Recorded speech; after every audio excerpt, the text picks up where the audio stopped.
नमस्कार। क्या आप या आपके परिवार में कोई सर दर्द से परेशान है? और क्या ये सर दर्द कहीं माइग्रेन तो नहीं?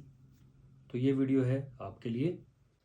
जो लोग पहली बार मेरा वीडियो देख रहे हैं उनके लिए मैं बता दूं, मैं हूं डॉक्टर भूपेंद्र कुमार और आप हैं मेरे चैनल बात सेहत की पर, जहां मैं लाता हूं स्वास्थ्य से जुड़ी हुई ज़रूरी जानकारी। तो आज हम बात करने वाले हैं माइग्रेन की। जी हाँ, माइग्रेन, जो कि एक कॉमन कारण है सिर में दर्द रहने का।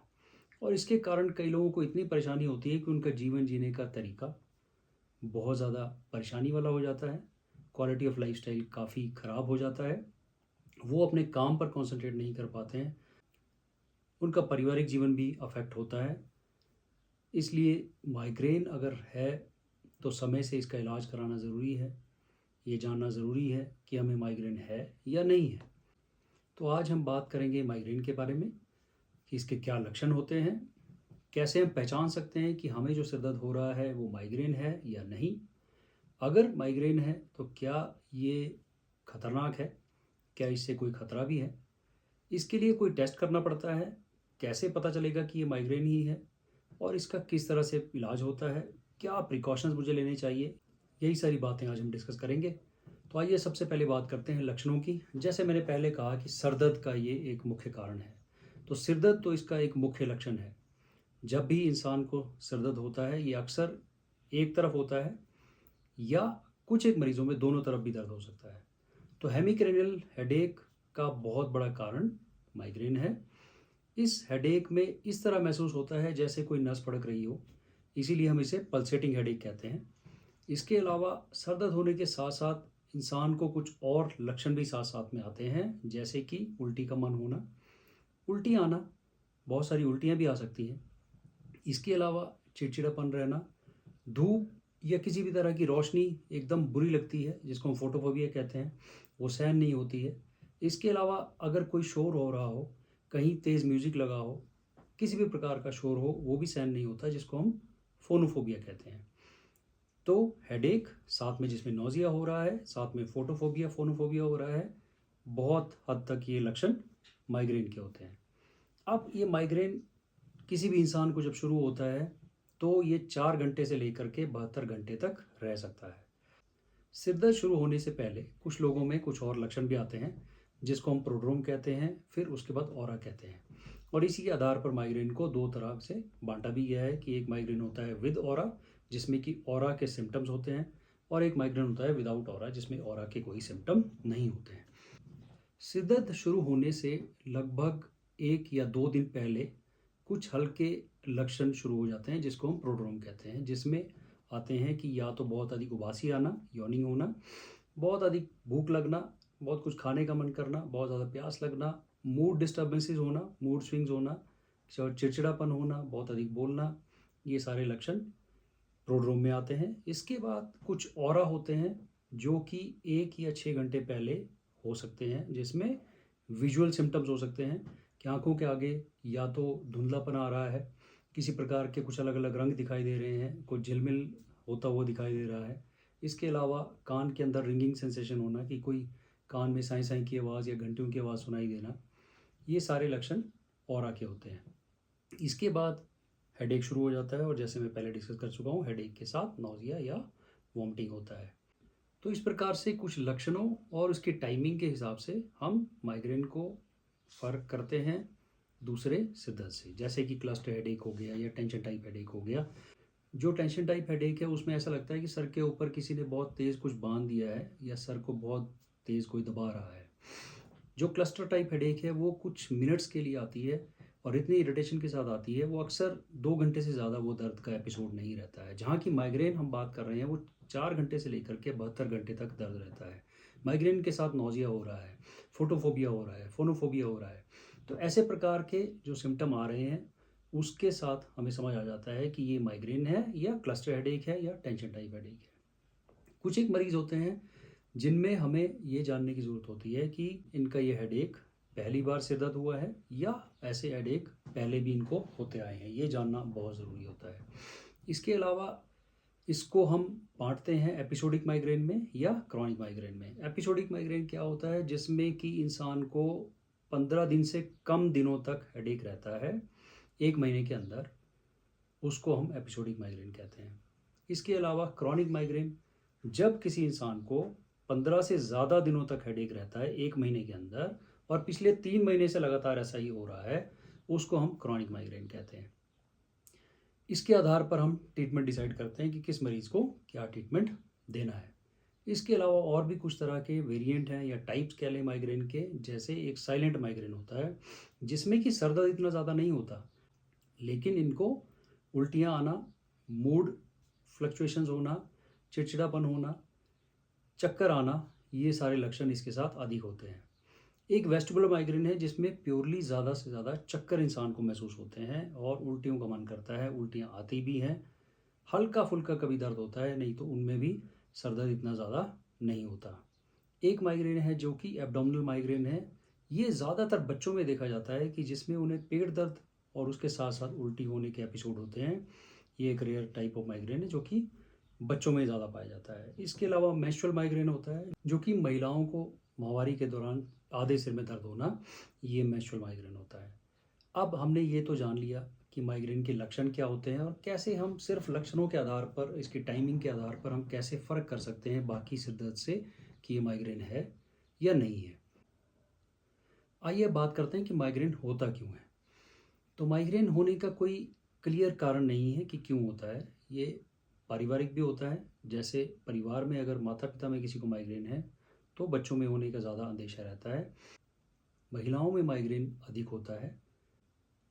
माइग्रेन में ब्रेन के अंदर हम एक सिस्टम कहते हैं ट्राइजेमिनोवास्कुलर सिस्टम, जिसमें क्या होता है कि ब्रेन के अंदर, ब्रेन स्टेम में कुछ ऐसे स्थान हैं जहाँ पर कि कुछ न्यूरोट्रांसमीटर या आप कह लें कुछ ऐसे केमिकल तत्व होते हैं जो कि ब्रेन में आगे संदेश पहुँचाने में मदद करते हैं। उन्हें हम न्यूरोट्रांसमीटर्स कहते हैं। उन न्यूरोट्रांसमीटर्स के अधिक या कम होने की वजह से ये सेंटर एक्टिवेट हो जाता है और उसके बाद बाहर, जो ब्रेन के बाहर नसें हैं, उन नसों में संकुचन होता है या वेज़ोडाइलेशन होता है। कभी कभी दोनों साथ साथ होते हैं। इसके कारण सर दर्द होना शुरू होता है। साथ ही साथ ऐसा भी देखा गया है कि ब्रेन के कॉर्टेक्स के ऊपर कुछ इलेक्ट्रिकल करंट भी फ्लो करते हैं जिसकी वजह से माइग्रेन होता है। तो हम मोटे तौर पर ये समझ सकते हैं कि ब्रेन के अंदर कुछ ऐसे केमिकल ज़्यादा हो रहे हैं जिनकी वजह से नसों में संकुचन हो रहा है, इसलिए सिर दर्द हो रहा है। अब ये सब कई तरह की स्टडीज से हमें पता चला है। तो क्या कोई ऐसा टेस्ट भी है जिससे पता चले कि आपको माइग्रेन है? तो माइग्रेन एक क्लिनिकल डायग्नोसिस है। कहने का मतलब कि डॉक्टर आपकी जांच करके आपके लक्षणों के आधार पर ही बताएंगे कि यह माइग्रेन है या नहीं है। अक्सर माइग्रेन को मिसडायग्नोज भी किया जाता है। अक्सर कई लोगों को माइग्रेन है, उनको गर्दन में भी दर्द आ रहा है, तो इसको सर्वाइकल कह दिया जाता है जबकि वो माइग्रेन होता है। दूसरा, कई लोगों को एंग्जाइटी है, परेशानी है, एंग्जाइटी रिलेटेड डिसऑर्डर है, उसकी वजह से उनको टेंशन टाइप हेडेक हो रहा है, फिर भी उनको माइग्रेन कह दिया जाता है। तो कहने का मतलब ये है कि ये सिर्फ एक क्लिनिकल डायग्नोसिस है। कोई ऐसा टेस्ट नहीं है जिससे प्रमाणिक तौर पर कह दें कि हाँ ये टेस्ट हो गया, इसके बाद आपको कह दें कि माइग्रेन है। हालांकि फिर भी कुछ मरीज़ों में हम कुछ टेस्ट करते हैं। सबसे बड़ा जो डर होता है किसी भी इंसान को वो यही होता है कि कहीं कोई ब्रेन में ट्यूमर तो नहीं है। तो इसलिए अगर किसी मरीज़ में हम कंफर्म नहीं हैं लक्षणों के आधार पर, या हमें कोई ऐसे साइन मिलते हैं जिसमें हमें डाउट हो कि ब्रेन के अंदर कुछ और भी समस्या हो सकती है, इसलिए हम सीटी स्कैन या एमआरआई कराते हैं या कभी कभी ईईजी कराने की ज़रूरत पड़ती है। तो हमें किस डॉक्टर को दिखाना चाहिए? आप किसी भी एमडी मेडिसिन को या न्यूरोलॉजिस्ट को ज़रूर दिखाएं। अगर फिजिशियन को कभी लगेगा कि हाँ आपका माइग्रेन सिंपल दवाइयों से कंट्रोल नहीं आ रहा है, तो डेफिनेटली वो आपको फिर न्यूरोलॉजिस्ट के पास भेजेंगे, माइग्रेन स्पेशलिस्ट के पास भेजेंगे। आइए अब जानते हैं कि माइग्रेन से कोई खतरे भी हैं, क्या कॉम्प्लिकेशन हो सकते हैं माइग्रेन के। माइग्रेन में कुछ एक कॉम्प्लिकेशंस हो सकते हैं। सबसे पहला रिस्क तो यही है कि पुअर क्वालिटी ऑफ लाइफ होती है, इंसान अपने काम पर कॉन्सेंट्रेट नहीं कर पाता है, अपने पारिवारिक जीवन में मुश्किल महसूस करता है। इसके अलावा लोगों को एंग्जाइटी रिलेटेड डिसऑर्डर या कुछ एक लोगों में डिप्रेशन होने का भी खतरा रहता है। इसके अलावा कुछ एक मरीज़ों में हेमीप्लेजिक माइग्रेन, जिसमें कि एक तरफ का लकवा भी हो सकता है, उसका भी खतरा रहता है। होता क्या है, खासकर ये महिलाओं में देखा जाता है कि अगर माइग्रेन बहुत ज़्यादा बढ़ जाए और उसका इलाज समय से नहीं हो तो नसों के अंदर संकुचन कभी कभी इतना हद तक बढ़ जाता है कि ब्लड फ्लो जो ब्रेन को है, जो खून की सप्लाई है वो रुक सकती है और एक तरह का लकवा भी हो सकता है। इसके अलावा एपिलेप्टिक माइग्रेन जिसमें कि कुछ मिर्गी के दौरे आने का खतरा भी होता है, इसलिए माइग्रेन को इग्नोर नहीं करना है, इसका इलाज डॉक्टर से ज़रूर कराना चाहिए। इसके अलावा जिन लोगों को माइग्रेन होता है उनको आगे चल के स्ट्रोक या हार्ट डिजीज़ होने का रिस्क भी बना रहता है, इसलिए इसका इलाज करना ज़रूरी है। अब आइए बात करते हैं ट्रीटमेंट की, किस तरह का ट्रीटमेंट माइग्रेन के लिए किया जाता है। तो ट्रीटमेंट की अगर हम बात करें तो 3 तरह के उपाय हैं। सबसे पहला एक ऐसी दवाइयाँ हैं जिसमें कि कुछ पेन किलर, एनेस्थेसाइड्स, कुछ ट्रिप्टान्स, ऐसी तरह की दवाइयाँ यूज़ होती हैं जिसमें कि ये दवाई उस समय दी जाती है जब आपको सिर में दर्द है। तो ये जो एक्यूट अटैक माइग्रेन का है उसको अवॉइड करने के लिए, उसको ख़त्म करने के लिए, मतलब आपका सर दर्द जब आपको हुआ उसी टाइम दवाई खाई ताकि ये जल्दी सर दर्द आपका ठीक हो जाए। एडवाइस ये होती है कि ये जो दवाई आपको दी जा रही है सर दर्द होने में खाने के लिए, वो आपको 15 से 30 मिनट के अंदर अंदर खा लेनी चाहिए। जैसे हमने बात की कि ब्रेन के अंदर कुछ न्यूरोट्रांसमीटर, कुछ केमिकल रिलीज़ होने की वजह से ये सर दर्द हो रहा है, तो अगर हम दवाई को लेट खाते हैं तो वो न्यूरोट्रांसमीटर इतने ज़्यादा बढ़ चुके होते हैं कि उस पर वो दवाई असर नहीं करती और जो अगला अटैक माइग्रेन का आएगा वो जल्दी आएगा, जल्दी आने की संभावना उसकी रहती है। इसलिए 15 से 30 मिनट के अंदर उस दवाई को खा लेना चाहिए जो डॉक्टर आपको एडवाइस करेंगे कि सर दर्द के टाइम खानी है।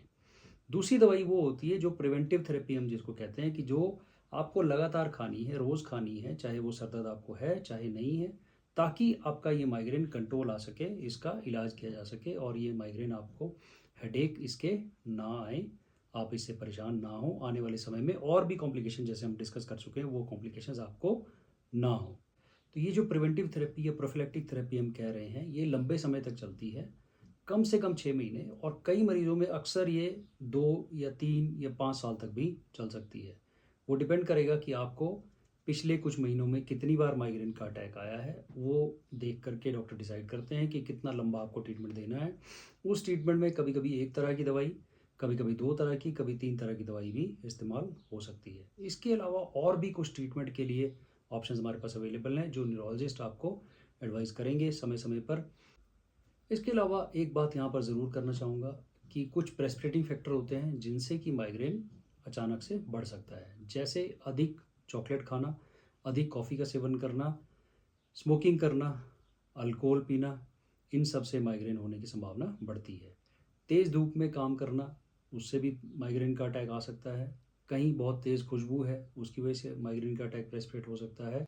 या अक्सर लोगों का ये कहना होता है कि ड्यूरिंग ट्रैवल, सफ़र करने के दौरान उनको हेडेक महसूस होता है। वो इसीलिए होता है क्योंकि सफ़र करते समय आपको अलग अलग तरह के ग्लेयर आंखों में महसूस होते हैं और कहीं ना कहीं तेज़ शोर, हॉर्न है, गाड़ियों की आवाज़ है, उस शोर की वजह से भी माइग्रेन बढ़ सकता है। तो इन सब चीज़ों को अवॉइड करेंगे तो आपके माइग्रेन के अटैक कम हो सकते हैं। यहाँ अंत में केवल यही कहूँगा कि जिनको माइग्रेन महीने में 4 या 5 बार से ज़्यादा हो रहा है उनको ट्रीटमेंट रेगुलर लेना बहुत बहुत ज़रूरी है। बाकी जो मरीज़ हैं जिनको महीने में एक आध बार दर्द हो रहा है, कभी कभार दर्द होता है, वो केवल जो एक्यूट अटैक के दौरान इस्तेमाल होने वाली दवाई है उसको अपने पास रखें और उसको 15 से 30 मिनट के अंदर अंदर ले लें ताकि वो माइग्रेन का अटैक कम हो, हल्का रहे और अगला अटैक आपको जल्दी ना आए। इसके अलावा एक और बीमारी है आईबीएस, जो कि माइग्रेन के साथ एसोसिएटेड होती है। कई लोगों को माइग्रेन और आईबीएस साथ साथ में होता है, दोनों का इलाज एक साथ हो सकता है। आईबीएस पर भी मैंने एक वीडियो बनाया है जिसका लिंक ऊपर डिस्क्रिप्शन में आ रहा है, आप उसको देख सकते हैं। और कोई भी आपका सवाल हो तो कमेंट बॉक्स में लिखें, मैं ज़रूर कोशिश करूँगा उनका जवाब देने की। और जो भी टॉपिक, जो भी बीमारी से रिलेटेड अगर आपके कमेंट्स या सवाल बहुत ज़्यादा होंगे उन पर ज़रूर आने वाले टाइम में वीडियो बनाने की कोशिश करूँगा। ये वीडियो आपको लाभदायक लगा हो तो शेयर करें, लाइक करें, चैनल को सब्सक्राइब करें ताकि आपको ऐसे जानकारी भरे वीडियोस मिलते रहें, आप मेरे वीडियोस को देखते रहें ताकि जीवन में हम स्वस्थ रहें, तंदुरुस्त रहें और बीमारियों से बचे रहें। Thank you.